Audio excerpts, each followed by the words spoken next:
Si les hommes étaient humbles, ils se diviseraient beaucoup moins. Dieu ne veut pas la division, mais l'unité. Et pourtant, l'orgueil ne cesse de diviser l'humanité. J'ai été touché par ce texte de la Genèse, chapitre 11, et ce qu'on appelle le récit de la tour de Babel, où le texte dit « Toute la terre avait une seule langue et les mêmes mots ». Il y a un même langage. C'est utile pour être unis.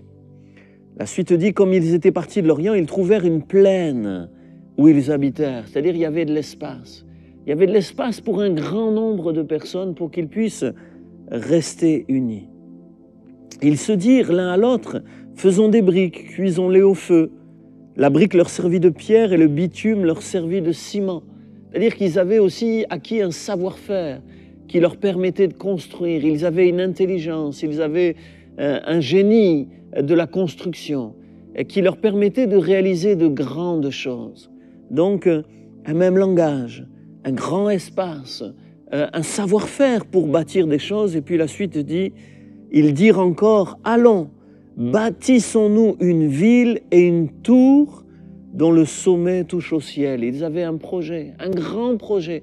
Et les projets sont fédérateurs. Les grands projets entraînent de grands investissements et beaucoup de travail. Ils étaient bien partis, mais la suite dit, « Faisons-nous un nom, afin que nous ne soyons pas dispersés. » Et puis, finalement, leur langage va être brouillé et ils vont se disperser parce qu'ils ne vont plus réussir à se comprendre. Je crois qu'au travers de ce récit, ce que la Bible veut nous apprendre, c'est que l'orgueil, c'est l'orgueil qui divise les hommes. Cette ambition démesurée de monter au ciel sans Dieu. Il n'est pas question de Dieu ici. Par eux-mêmes, les hommes veulent bâtir de grandes choses. Et j'aimerais dire que même dans la religion, des fois, on utilise les choses religieuses pour se faire un nom, pour se faire un grand nom. Finalement, ce qui motive de l'intérieur, c'est l'ambition personnelle, plus que le désir de glorifier Dieu.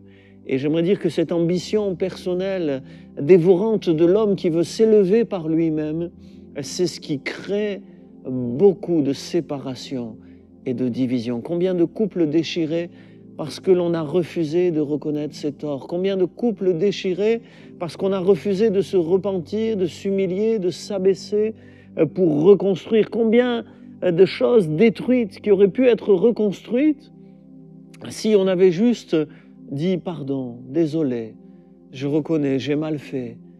Combien de projets on aurait pu réaliser si, au lieu d'être motivé par l'orgueil, on avait été motivé d'une autre manière. En tout cas, au milieu des hommes, et c'est cette réalité implacable que le récit de la tour de Babel nous révèle avant toute chose, au milieu des hommes, c'est l'orgueil qui divise.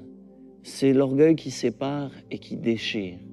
Et j'aimerais te dire à toi qui as pris la peine de m'écouter là aujourd'hui, c'est comme un message de Dieu. Si tu veux bâtir de manière durable, il te faut être humble, il te faut t'abaisser, il te faut t'humilier.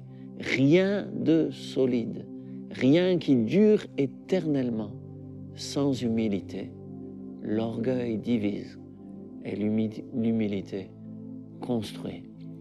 Prions ensemble. Seigneur, merci, parce que tu es là avec nous et surtout tu travailles nos cœurs pour qu'il y ait des sentiments en nous qui te plaisent, qui t'honorent. On veut avoir un cœur humble et non un cœur orgueilleux. On veut des relations harmonieuses et non des conflits perpétuels parce qu'on veut avoir raison, avoir le dernier mot. Seigneur, l'orgueil divise, mais toi tu unis. C'est pourquoi nous venons devant toi en disant pardon pour notre orgueil qui nous a souvent divisés et séparés des autres. L'orgueil qui fait qu'on ne les entend pas, on ne les comprend pas. Pardon pour l'orgueil, Seigneur.